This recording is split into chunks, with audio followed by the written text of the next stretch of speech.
राष्ट्रगीतानं अधिवेशनाची सांगता झाली। या अधिवेशनात सरकारकडे मोठं बहुमत असूनही अधिवेशनाचा कालावधी कमी न करता चर्चेतून विविध विषय सोडवण्याचा सरकारनं प्रयत्न केला, असं मुख्यमंत्री देवेंद्र फडणवीस यांनी म्हटलंय। अधिवेशन संपल्यानंतर घेतलेल्या पत्रकार परिषदेमध्ये ते बोलत होते। या पत्रकार परिषदेला उपमुख्यमंत्री एकनाथ शिंदेही उपस्थित होते। सरासरी 6 तास काम अपेक्षित असताना 9 तास काम झाल्याचं त्यांनी सांगितलं।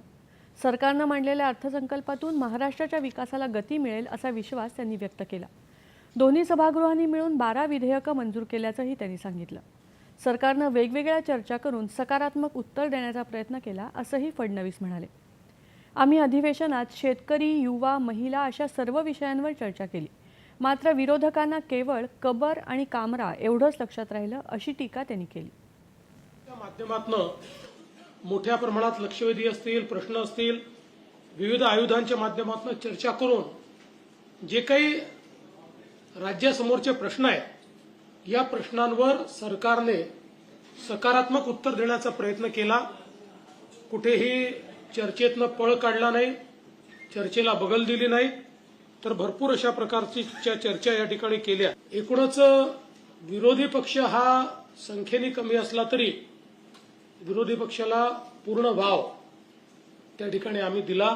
त्यांचं म्हणणं ऐकून घेतलं, त्यांच्या प्रश्नांना उत्तर दिली आणि महाराष्ट्राच्या विकासाकरता अनेक अशा प्रकारचे धोरण असलेला अर्थसंकल्प पास केल्यामुळे मला विश्वास आहे की महाराष्ट्राच्या विकासाला निश्चितपणे गती मिळेल। विरोधी पक्षनेता निवडीचा अधिकार अध्यक्षांचा आहे, असं एका प्रश्नाला उत्तर देताना त्यांनी सांगितलं।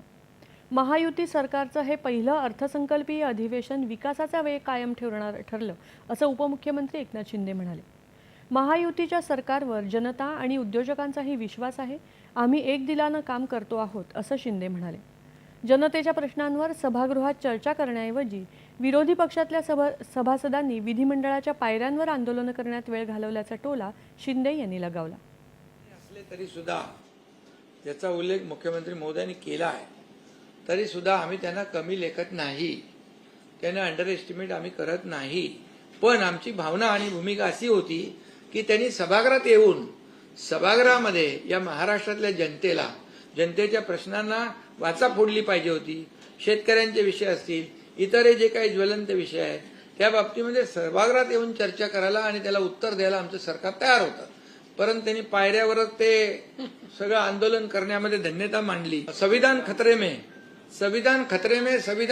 में म्हणणारे संविधानावर सभागृहात येऊन बोललेच नाहीत।